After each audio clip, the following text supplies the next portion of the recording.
Atenção! Começa agora uma teleaula de matemática do ensino médio. Você vai assistir a teleaula de número 66. Bons estudos!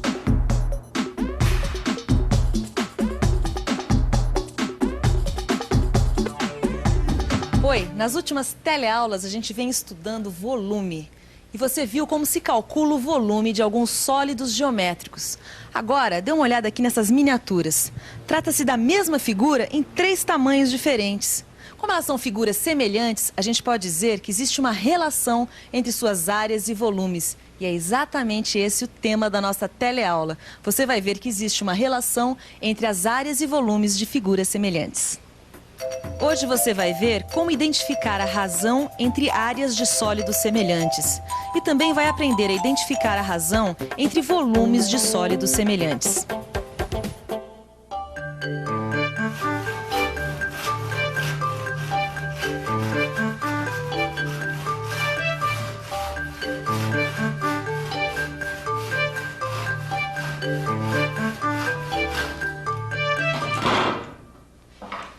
Puxa, estão perfeitas essas miniaturas, hein? É incrível como elas são mesmo cópias fiéis umas das outras. É, só que agora chegou a hora de dar o preço. E eu tô na maior confusão. Ué, por quê? Ah, uma coisa eu já sei. O preço deve ser proporcional ao volume de material gasto na confecção. Ué, mas isso aí é óbvio, né? O preço sempre varia de acordo com o material empregado. Pois é, aí que está o problema. Eu só sei uma coisa. Quanto custou essa aqui, ó? A pequenininha. Ela tá me saindo a preço de custo o equivalente a R$5. Eu quero saber como calcular o preço das outras duas. Ah, isso não tem segredo, Zeca. Basta a gente conhecer a relação entre os volumes das peças que o problema será resolvido. E como que a gente faz isso? Como que a gente faz essa relação? Calma que a gente já chega lá. Mas antes disso, vamos estudar melhor o cubo. Assim a gente pode entender a relação que existe entre as áreas e volumes dos sólidos. Olha só, este aqui é um cubo mágico. Ele é um quebra-cabeça. Mas infelizmente não é para resolver este quebra-cabeça que ele está aqui. Nós estamos com este cubo mágico para entender melhor a relação entre as áreas e volumes. Para isso, vamos conhecer o cubo e as suas medidas. Observe. Vamos considerar cada um desses cubinhos como sendo a unidade. São cubinhos cuja aresta mede 1. Se o cubo tem 3 desses cubinhos, sua aresta vai medir 3. Agora vamos ver o que acontece com a área da face e o volume do cubo quando a aresta é triplicada. Para começar, vamos triplicar a área. Aqui está a unidade do nosso cubo, um cubinho de aresta 1. E aqui está a sua área triplicada. Observe que a razão entre as medidas das arestas é de 1 para 3. E que a razão entre as áreas é de 1/3 ao quadrado, que é o mesmo que 1 sobre 9. Com isso, a gente pode concluir o seguinte. Se triplicarmos o lado do quadrado, sua área fica aumentada de 3 ao quadrado, ou seja, de 9 vezes. Bom, com isso você viu o que acontece com a área do quadrado se a gente triplicar o seu lado. Agora vamos ver o que acontece com o volume do cubo se a gente também triplicá-lo. Aqui a gente tem o cubo, que é a nossa unidade. Veja que seu volume é igual a 1. Agora vamos triplicá-lo. Veja o que acontece. A gente tem 3 placas, cada uma delas com 3 cubinhos ao quadrado. Então, o número total de cubos é igual a 3 ao cubo, que é 27. Ou seja, o cubo mágico é formado por 27 cubinhos unitários. Logo, a razão entre os volumes dos 2 cubos é de 1 sobre 3 ao cubo, ou de 1 sobre 27. De uma maneira geral, a gente pode concluir o seguinte. Se a gente tem 2 objetos ou 2 figuras semelhantes como essas aqui, a gente pode dizer que a medida de uma vale k vezes a medida da outra. Onde k é o número que representa a razão de semelhança entre essas 2 figuras ou objetos. Com isso, a gente pode concluir o seguinte, que a área de uma vale k ao quadrado vezes a área da outra e que o volume de uma vale k ao cubo vezes o volume da outra. Para você visualizar melhor essas relações entre áreas e volumes de figuras semelhantes, observe a tabela.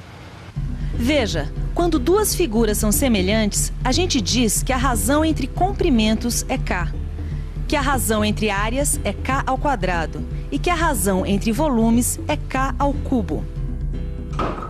Ah, quer dizer que já existe uma relação conhecida entre área e volume de figuras semelhantes. Exatamente. E isso ficou claro para você? Ah, ficou.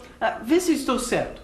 Se eu tenho duas figuras semelhantes, eu posso dizer que a razão entre os comprimentos é K, que a razão entre suas áreas é K ao quadrado e que a razão entre seus volumes é K ao cubo?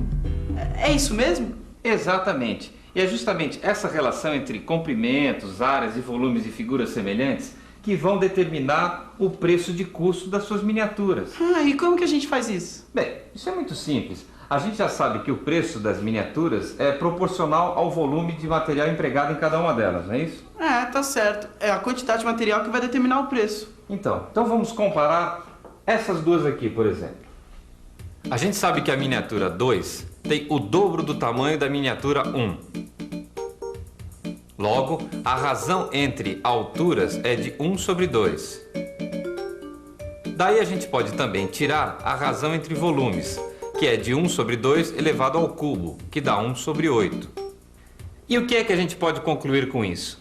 Que esta miniatura gasta 8 vezes mais material do que esta. 8 vezes mais material?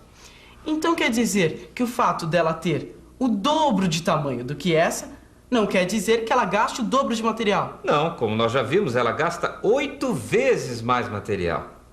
Então, como eu gastei R$5 nesta miniatura menor e com a outra tem 8 vezes mais material, então eu gastei 8 vezes 5, ou seja, R$40. Exatamente. Agora só falta a gente calcular o custo dessa daqui, que é o triplo do tamanho da primeira.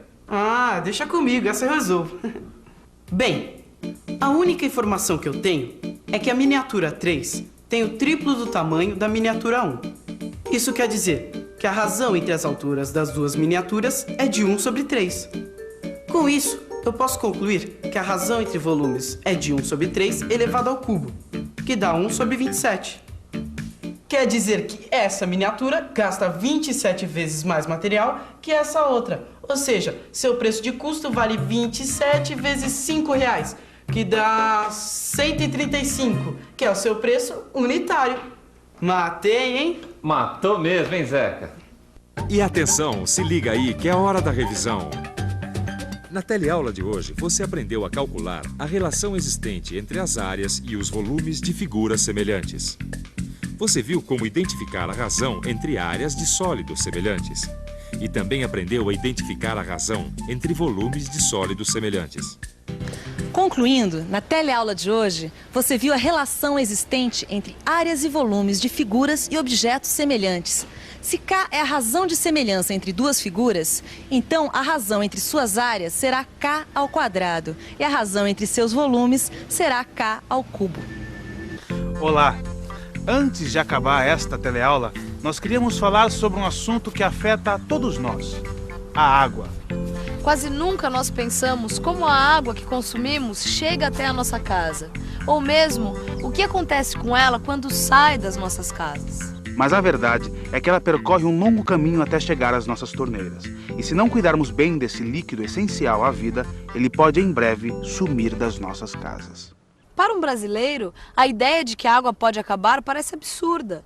Afinal de contas, o Brasil possui uma quantidade de água doce em seus rios que é a maior entre todos os países do mundo. Mas mesmo com toda essa água, nós sabemos que existem grandes regiões e muita gente sem acesso à água aqui no Brasil. Isso acontece porque a distribuição de água não é bem feita. Isso faz com que grande parte da água tratada e pronta para o consumo seja perdida ou desviada. Outra coisa que dificulta o acesso à água é o problema com o esgoto doméstico, que não é coletado corretamente na maior parte das grandes cidades brasileiras. Ou seja, a grande maioria do esgoto doméstico produzido vai direto para os mares, rios e represas. Isso quer dizer que estamos poluindo com esgoto doméstico não tratado as fontes da água que bebemos. Como consequência, o tratamento para se obter água potável fica cada vez mais difícil. É fundamental que todos cobrem maior eficiência na distribuição de água e mais ações de saneamento básico por parte dos governos. Economizar água não é apenas uma maneira de gastar menos dinheiro, mas é a forma de ajudar a diminuir os problemas decorrentes da escassez de água. A água é um problema de todos nós. Vamos fazer a nossa parte?